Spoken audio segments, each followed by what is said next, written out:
All right, Dr. Dyke, when did your journey with Great Hearts Texas begin? Well, it began in 2016 when I first was invited out to Phoenix to see some of the Great Hearts schools. And shortly thereafter became the CEO of Great Hearts America. So it's going on more than 8 years now where I've been involved with the organization and truly love it. And I'm so grateful for the chance to talk with you today. Dr. Dyke, what would you like Great Hearts Texas teachers to know about you? Well, I love Great Hearts. I was really attracted to it when I first saw Great Hearts. And it's one of those things where you say, you know, if my children didn't get to benefit from it, I'd love it if my grandchildren could get to benefit from it. And so it's such a wonderful educational offering, and it has such a beautiful culture. And you feel that in every school, every classroom you go into. And that's the great strength of Great Hearts. It's classrooms and the heart that's in those classrooms. Love that word, the culture. It's hard to miss. You know, people talk about how difficult it is to build a culture and then to maintain it, but Great Hearts has done that. Yeah, thank you. Thank you. All right, how do you envision supporting our headmasters, especially with the high academic standards in Great Hearts, but all the while supporting them in their, you could say like each academy's like individual needs? Each academy is a little bit different, right? And I think each school community has different needs. It's really, to me, it's two things. One is there's a level of teamwork that has to happen across all the headmasters, all the academies. The state of Texas has rules. Right. And we have to make sure we understand what they are and that we follow them, and that we can count on each other, right, in that conversation across campuses and with the central office to know that what's going on in the schools is what the state expects of us. Right. At the same time, on the flip side, our headmasters are the most important part in managing what we do. They're the ones who hire teachers. They're primarily responsible for overseeing, of course, what goes on in the building, dealing with the parents, making all those relationships. I do view the headmaster role as the critical role across Great Hearts, Texas. It's that group of people that really are going to ensure that Great Hearts does well. Right. And so really the job for all of us who aren't in the schools is to try to do our best to support those in the schools. But I've got a great faith in our headmasters and their ability to maintain those standards and drive all the academies forward, you know, as they can consistently do. I personally love that word trust. I just think it's such an interesting word because it's Plato himself talks about, but it could be intimidating, right? To do the very act of trusting. But I think that is so fitting and so important. Yeah, it's hard to build and easy to lose. We all go through life, you know, wanting to have trusting relationships because it feels so good. and trying to develop those takes time. And from time to time we make mistakes, right? Time to time we lose trust, and then we have to try to bring it back. I think what I see between headmasters and classrooms is a sense of confidence and trust, that the experience of the headmaster really helps create that feeling of trust or that willingness to trust. And then on the part of the teacher, the sense that the organization, you know, does want to look out for your interest and try to make sure that you have the resources that you need. And the training, right? The background and the training. Thank you. Sometimes it feels like teaching is like stepping onto a daily battlefield where in the pursuit of truth, goodness, and beauty, the tension sometimes that you feel between the scholars' maybe home lives and personal lives and the seemingly lofty goals that are a part of like a Great Hearts education. What do you do when you kind of feel that tension or you see that tension and then the things that we offer for them in our classrooms? Well, we all feel that, right?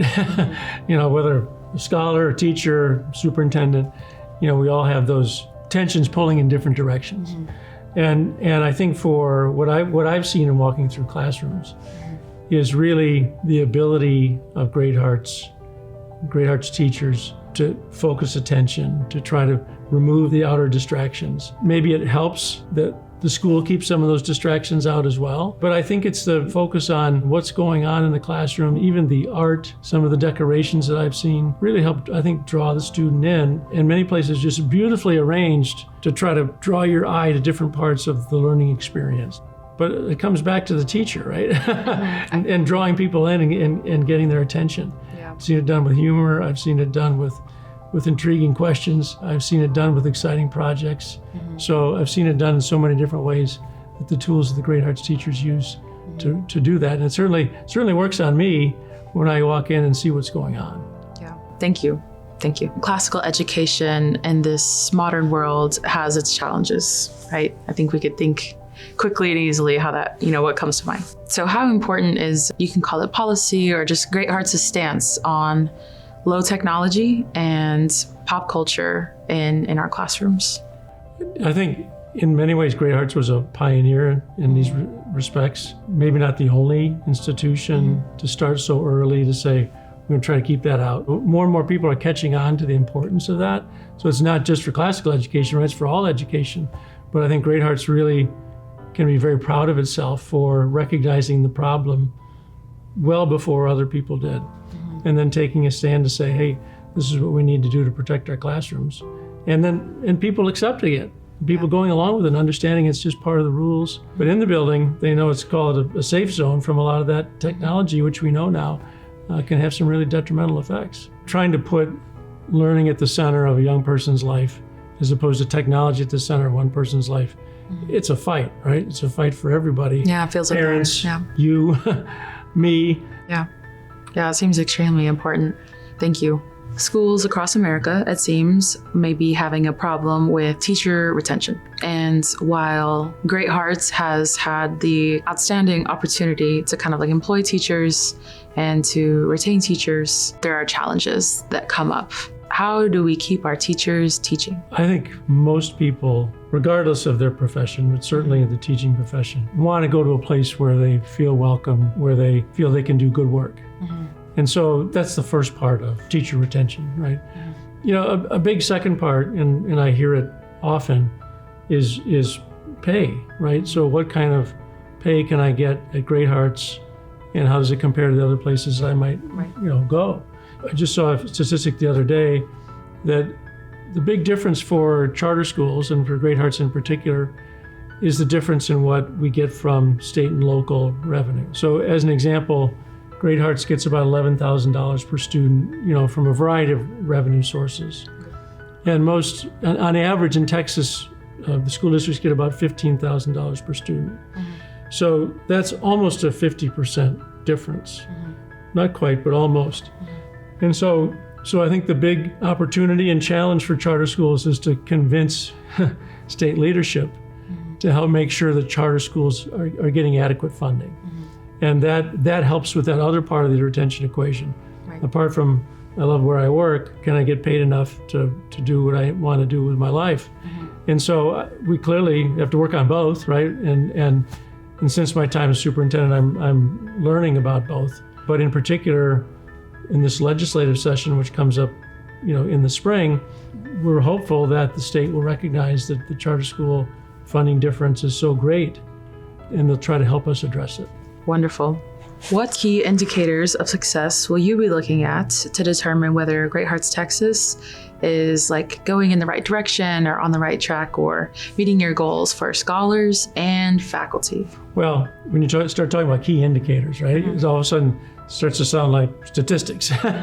And there are a lot of key indicators that aren't that. And I think it starts with the culture, right? Because if we're nurturing the culture in the ways that we should, then that's the first key indicator, because you see it, anytime you walk around a school building. When you look at some of the other more statistical things, there's some things we have to think about, right? So our budgets, right? How are we doing on our budgets? Trying to raise more money from the state. What does the state say about our STAR scores, right? Because every year we have to, do the STAR testing, and the state will report our grades. You have to look at enrollment, because enrollment is what really pays for everything else, right? And so small changes in enrollment can make a big change in what we're able to do for people. Now, those things are very important, right? Because if something were to go wrong there, everybody feels an effect. But certainly, I think we start with the Great Hearts culture and say, are we doing a good job by that? And then it doesn't mean all these other things take care of themselves, but it certainly helps. Thank you. Dr. Dyke, thank you so much for truly offering this generous opportunity to sit down and talk. I really want to thank all your colleagues and you for the work that you do. And I wish I could be at the summit, but this was an opportunity for us perhaps to talk in a way that's even better and to share some ideas. So thank you. Yes, a conversation. Thank you.